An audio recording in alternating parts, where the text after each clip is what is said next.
അസ്സലാമലൈക്കും dear friends. ഇന്നത്തെ നമ്മുടെ സ്പെഷ്യൽ നിങ്ങൾ ആരും ഇതുവരെയും ട്രൈ ചെയ്ത് നോക്കിയിട്ടില്ലാത്ത ഒരു അടിപൊളി വെറൈറ്റി റെസിപ്പിയാണ്. നമ്മുടെ ഈ വീഡിയോ കണ്ടുകൊണ്ടിരിക്കുന്ന സമയത്ത് നിങ്ങൾക്ക് ഇഷ്ടപ്പെടുകയാണെങ്കിൽ ഒന്ന് ലൈക്ക് ചെയ്തേക്കണേ. അതുപോലെ തന്നെ നമ്മുടെ ഈ ചാനൽ ആദ്യമായിട്ട് കാണുന്നവരും ഇതുവരെയും സബ്സ്ക്രൈബ് ചെയ്യാത്തവരും പ്ലീസ് ഒന്ന് സബ്സ്ക്രൈബ് ചെയ്തേക്കണേ. ഞാനിടുന്ന വീഡിയോസ് ഉടനടി കിട്ടുന്നതിനായി സബ്സ്ക്രൈബ് ബട്ടന്റെ തൊട്ടടുത്ത് കാണുന്ന ബെല്ലൈക്കൺ കൂടി ക്ലിക്ക് ചെയ്തിട്ട് ഓൾ എന്ന ഓപ്ഷൻ എനേബിൾ ചെയ്യാനും മറക്കല്ലേ. ആദ്യത്തിന് ഇതിനായിട്ട് ഒരു പാത്രത്തിലേക്ക് 5 കോഴിമുട്ട പൊട്ടിച്ചത് ഒഴിച്ചു കൊടുക്കാം. ഇനി ഇതിലേക്ക് 2 ടേബിൾ സ്പൂൺ ചെറുതായിട്ട് കട്ട് ചെയ്തെടുത്ത സവാള ചേർത്ത് കൊടുക്കാം. സവാളയ്ക്ക് പകരം ചെറിയ ഉള്ളി വേണമെങ്കിലും എടുക്കാവുന്നതാണ്. പിന്നെ ഇതിലേക്ക് ഒരു പച്ചമുളക് ചെറുതായിട്ട് കട്ട് ചെയ്താണ് ചേർത്ത് കൊടുക്കുന്നത്. എരിവുള്ള പച്ചമുളക് ആയതുകൊണ്ടാണ് ഒരെണ്ണം എടുത്തിട്ടുള്ളത്. എരിവില്ലാത്ത പച്ചമുളക് ആണെന്നുണ്ടെങ്കിൽ 2 പച്ചമുളക് വരെ എടുക്കാവുന്നതാണ്. പിന്നെ 1 ഇഞ്ച് വലുപ്പത്തിലുള്ള ഇഞ്ചി ചെറിയതായിട്ട് കട്ട് ചെയ്തെടുത്തതും കൂടെ ചേർത്ത് കൊടുക്കാം. പിന്നെ ആവശ്യത്തിന് മല്ലിയില ചേർത്ത് കൊടുക്കാം. 1-2 ടേബിൾ സ്പൂൺ മല്ലിയില ചേർത്ത് കൊടുക്കാം. മല്ലിയില ഇല്ലാന്നുണ്ടെങ്കിൽ കറിവേപ്പില ചെറുതായിട്ട് കട്ട് ചെയ്ത് ചേർത്ത് കൊടുത്താലും മതി. പിന്നെ ആവശ്യത്തിനുള്ള ഉപ്പ് ചേർത്ത് കൊടുക്കാം. ഞാനിപ്പോൾ ഇതിലേക്ക് ഒരു 1/4 ടീസ്പൂൺ ഉപ്പാണ് ചേർത്ത് കൊടുക്കുന്നത്. പിന്നെ ഇതിലേക്ക് നിങ്ങൾക്ക് 1/4 ടീസ്പൂൺ കുരുമുളക് പൊടി ചേർത്ത് കൊടുക്കാം. അപ്പൊ പച്ചമുളകിന്റെ അളവ് കുറച്ചാൽ മതിയാവും. എന്നിട്ട് ഒന്നുകൂടെ എല്ലാം കൂടിയിട്ട് ഒന്ന് മിക്സ് ചെയ്തെടുക്കാം. അപ്പൊ ഇതെല്ലാം ഒന്ന് മിക്സ് ചെയ്തെടുത്തിട്ടുണ്ട്. ഒരുപാട് അടിച്ചു പതപ്പിക്കേണ്ട ആവശ്യമൊന്നുമില്ല. എല്ലാം ജസ്റ്റ് എല്ലാം കൂടിയിട്ട് ഒന്ന് മിക്സ് ചെയ്തെടുത്താൽ മാത്രം മതി. ഇനി അടുത്തതായിട്ട് വേണ്ടത് 2 കോഴിമുട്ട പുഴുങ്ങിയതാണ്. ഇത് ചെറുതായിട്ട് റൗണ്ട് ആയിട്ട് ഒന്ന് കട്ട് ചെയ്തെടുക്കാം. അപ്പൊ അതാ 2 കോഴിമുട്ടയും റൗണ്ട് ആയിട്ട് കട്ട് ചെയ്തെടുത്തിട്ടുണ്ട്. അതവിടെ ഇരിക്കട്ടെ. ഇനി ഒരു തവ ചൂടാക്കാൻ വെച്ചിട്ടുണ്ട്. ഇതിൽ കുറച്ച് എണ്ണ ഒന്ന് ബ്രഷ് ചെയ്ത് കൊടുക്കാം. നമ്മൾ അടിച്ച് വെച്ചിരിക്കുന്ന മുട്ട ഉണ്ടല്ലോ, അതിന്റെ ഒരു 1/4 ഭാഗത്തോളം ഇതിലേക്ക് അങ്ങ് ഒഴിച്ചു കൊടുക്കാം. 1/4 ഭാഗത്തോളം ഒഴിച്ചു കൊടുത്തതിന് ശേഷം നമ്മൾ റൗണ്ട് ആയിട്ട് കട്ട് ചെയ്ത് വെച്ചിരിക്കുന്ന മുട്ട എല്ലാ ഭാഗത്തും വെച്ചു കൊടുക്കാം. അപ്പൊ മുട്ട എല്ലാ ഭാഗത്തും വെച്ചു കൊടുത്തിട്ടുണ്ട്. ഇതുപോലെ വെച്ചു കൊടുത്തതിന് ശേഷം ബാക്കിയിരിക്കുന്ന മുട്ടയുടെ മിക്സ് ഉണ്ടല്ലോ, അത് ഇതിന്റെ മുകളിലായിട്ട് ഇങ്ങനെ ഒഴിച്ചു കൊടുക്കുക. ഇനി മുട്ട മറിച്ചിടേണ്ട ആവശ്യമൊന്നുമില്ല. മുകൾ ഭാഗമൊക്കെ ചെറുതായിട്ടൊന്ന് വെന്ത് കിട്ടിയാൽ മാത്രം മതി. Flame low to medium flame വെച്ചു കൊടുക്കുക. അപ്പോൾ പുഴുങ്ങിയ മുട്ട കട്ട് ചെയ്ത് വെച്ചതിന്റെ മുകളിലായിട്ട് മുട്ടയുടെ ബാറ്റർ കുറച്ച് നമ്മൾ 1/4 ഭാഗം വെച്ചത് ഒഴിച്ചു കൊടുത്തതിന് ശേഷം കുറച്ച് കുരുമുളക്, ഒരു 1/4 ടീസ്പൂൺ കുരുമുളക് ഒന്ന് സ്പ്രെഡ് ചെയ്ത് എല്ലാ ഭാഗത്തും ഒന്ന് ഇട്ട് കൊടുക്കുക. പിന്നെ നമ്മൾ ഇതിലേക്ക് കുറച്ച് ചില്ലി ഫ്ലേക്സ്, ചതച്ച മുളക് ഉണ്ടെന്നുണ്ടെങ്കിൽ കുറച്ച് ഒരു 1/4 ടീസ്പൂൺ എല്ലാ ഭാഗത്തും വിതറി ഇട്ട് കൊടുക്കുക. അപ്പൊ ഇത് രണ്ടും ഇല്ലാന്നുണ്ടെങ്കിൽ കുഴപ്പമൊന്നുമില്ല, ഉണ്ടെങ്കിൽ ചേർത്ത് കൊടുക്കാം. പിന്നെ ചില്ലി ഫ്ലാക്സ് ഇല്ലാന്നുണ്ടെങ്കിൽ കുറച്ച് മുളക് പൊടി, ഒരു 1/4 ടീസ്പൂൺ മുളക് പൊടി ഇങ്ങനെ വിതറി ഇട്ട് കൊടുത്താലും മതി. അപ്പോ ഇത് മുട്ടയൊക്കെ വെന്ത് വന്നിട്ടുണ്ട്. ഇനി നമുക്ക് ഫ്ലെയിം ഓഫ് ആക്കിയിട്ട് ഈ മുട്ട ഒരു പാത്രത്തിലേക്ക് മാറ്റി ഇതിന്റെ ചൂടൊന്ന് മാറണം. ഇനി ഒരു കടായിലേക്ക് 1 ടേബിൾ സ്പൂൺ വെളിച്ചെണ്ണ ഒഴിച്ചു കൊടുക്കാം. വെളിച്ചെണ്ണ ഒന്ന് ചൂടായതിനു ശേഷം ഇതിലേക്ക് 2 വലിയ സവാള ചെറുതായിട്ട് അരിഞ്ഞത് ചേർത്ത് കൊടുത്ത് ഒരു ഗോൾഡൻ നിറം ആവുന്നത് വരെ ഇതൊന്ന് വഴറ്റിയെടുക്കാം. അപ്പൊ സവാള എല്ലാം ഒരു ഗോൾഡൻ നിറം ആയിട്ടുണ്ട്. ഇനി ഇതിലേക്ക് മീഡിയം സൈസ് 2 തക്കാളി ചെറുതായിട്ട് അരിഞ്ഞത് ചേർത്ത് കൊടുക്കാം. ഇനി ഇതിലേക്ക് കുറച്ച് പൊടി ഐറ്റംസ് ഞാൻ ഇതിന്റെ കൂടെ ചേർക്കുന്നുണ്ട്. ഇനി ഇതിലേക്ക് 1.5 ടീസ്പൂൺ മുളക് പൊടി ചേർത്ത് കൊടുക്കാം. ഞാനിപ്പോ കാശ്മീരി മുളക് പൊടിയാണ് ചേർത്ത് കൊടുക്കുന്നത്. സാധാരണ എരിവുള്ള മുളക് പൊടിയാണെന്നുണ്ടെങ്കിൽ 1/4 ടീസ്പൂൺ ചേർത്ത് കൊടുത്താൽ മതി.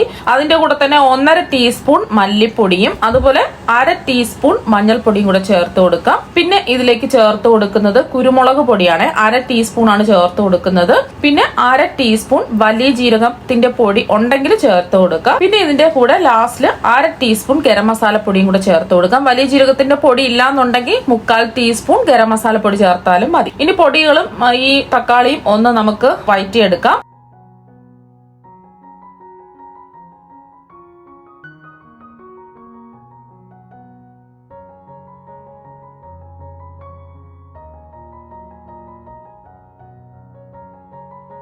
ഒന്ന് ഇളക്കി കൊടുത്തതിന് ശേഷം ഇതിലേക്ക് കുറച്ച് കറിവേപ്പില കൈകൊണ്ട് ഇതുപോലെ മുറിച്ചിട്ട് കൊടുക്കാം.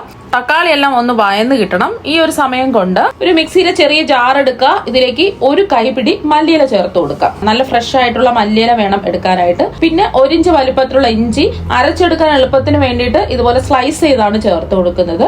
പിന്നെ 5 വെളുത്തുള്ളി ചേർക്കാം. പിന്നെ ഇതിലേക്ക് 2 പച്ചമുളകാണ് ചേർത്ത് കൊടുക്കുന്നത്. എരിവുള്ള പച്ചമുളകാണെന്നുണ്ടെങ്കിൽ 1 എടുത്താൽ മതി. പിന്നെ ഇതിലേക്ക് മെയിൻ ആയിട്ട് ചേർത്ത് കൊടുക്കുന്നത് ഒരു 10 കശുവണ്ടി പരിപ്പാണ്. 10 ഇല്ലാന്നുണ്ടെങ്കിൽ ഒരു 5 എടുക്കാവുന്നതാണ്.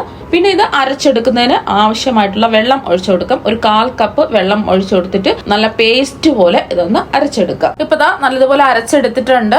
ഇനി നമ്മള് നേരത്തെ റെഡിയാക്കി വെച്ച മുട്ട അതിന്റെ ചൂടൊക്കെ ഒന്ന് മാറിയതിനു ശേഷം ഇതുപോലെ ഒന്ന് കട്ട് ചെയ്തെടുക്കാം. ഇപ്പൊ തക്കാളിയൊക്കെ വായന്ന് വന്നിട്ടുണ്ട്. ഒരുപാട് അങ്ങ് വായന്ന് തക്കാളി ഉടഞ്ഞു പോകേണ്ട ആവശ്യമൊന്നുമില്ല. തക്കാളിയൊക്കെ ഒന്ന് ജസ്റ്റ് വായന്ന് വന്നാൽ മാത്രം മതി. ഇനി നമ്മൾ അരച്ചു വെച്ച മിക്സിലെ ഇതിലേക്ക് അങ്ങ് ചേർത്ത് കൊടുത്ത് ജാറ് കഴുകിയിട്ട് ഒരു 1/4 കപ്പ് വെള്ളം കൂടി ഇതിലേക്ക് അങ്ങ് ഒഴിച്ചു കൊടുക്കാം. എന്നിട്ട് ഇതിന്റെ പച്ചമണം മാറി കിട്ടുന്നവരെ ഒന്ന് ഇളക്കി കൊടുക്കുക. ഈ നമ്മൾ ഒഴിച്ചു കൊടുത്ത അരപ്പിന്റെ പച്ചമണം ഒന്ന് മാറി കിട്ടണം. ഒരു 2 മിനിറ്റ് ഒന്ന് ഇളക്കി കൊടുക്കുക.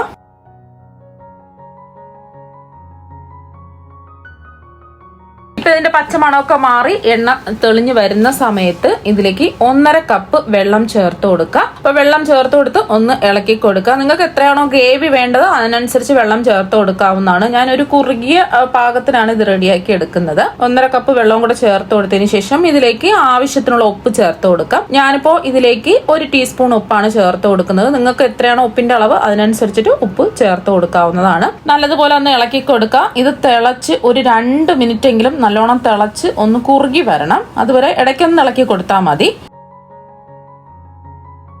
അപ്പൊ 2 മിനിറ്റ് ഒന്ന് തിളപ്പിച്ച് ഒന്ന് ചെറുതായിട്ടൊന്ന് കുറുകിയൊക്കെ വന്നിട്ടുണ്ട്.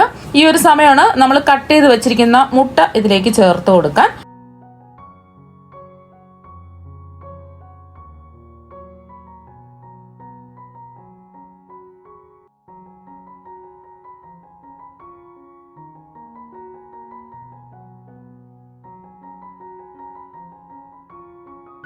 മുട്ടയും കൂടെ ചേർത്ത് കൊടുത്തിട്ട് വീണ്ടും 2 മിനിറ്റ് ഫ്ലെയിം കുറച്ച് വെച്ചിട്ട് മൂടി വെച്ച് ഒന്ന് കുക്ക് ചെയ്തെടുക്കാം.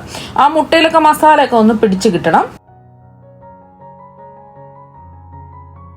അപ്പൊ 2 മിനിറ്റ് കഴിഞ്ഞിട്ടുണ്ട്. ഇനി നമുക്ക് തുറന്നു നോക്കാം. ഇപ്പൊ എണ്ണയൊക്കെ തെളിഞ്ഞ് നല്ലൊരു മണം വരുന്നുണ്ട്. ഇനി ലാസ്റ്റ് നമുക്ക് കുറച്ച് മല്ലിയില ഇട്ട് കൊടുക്കാം. ഉപ്പൊക്കെ ഉണ്ടോ എന്ന് ചെക്ക് ചെയ്ത് നോക്കാം. അപ്പൊ നല്ല കുറുകിയ ഗ്രേവിയോട് കൂടിയ മുട്ട മസാല കറി ഇവിടെ റെഡി ആയിട്ടുണ്ട്. നല്ല അടിപൊളി ടേസ്റ്റ് ആണ്.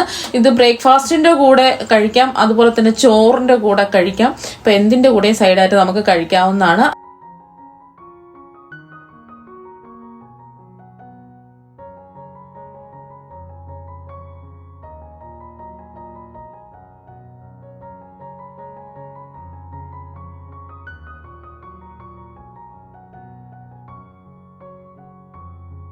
അപ്പൊ എന്തായാലും മുട്ട വെച്ചിട്ട് ഇതുപോലെ ഒരു പ്രാവശ്യം ഒന്ന് തയ്യാറാക്കി നോക്കുക. തീർച്ചയായിട്ടും നിങ്ങൾക്ക് എല്ലാവർക്കും ഒരുപാട് ഇഷ്ടമാകും. അപ്പൊ നമുക്ക് മറ്റു വെറൈറ്റി വീഡിയോ ആയിട്ട് വീണ്ടും കാണാം. താങ്ക്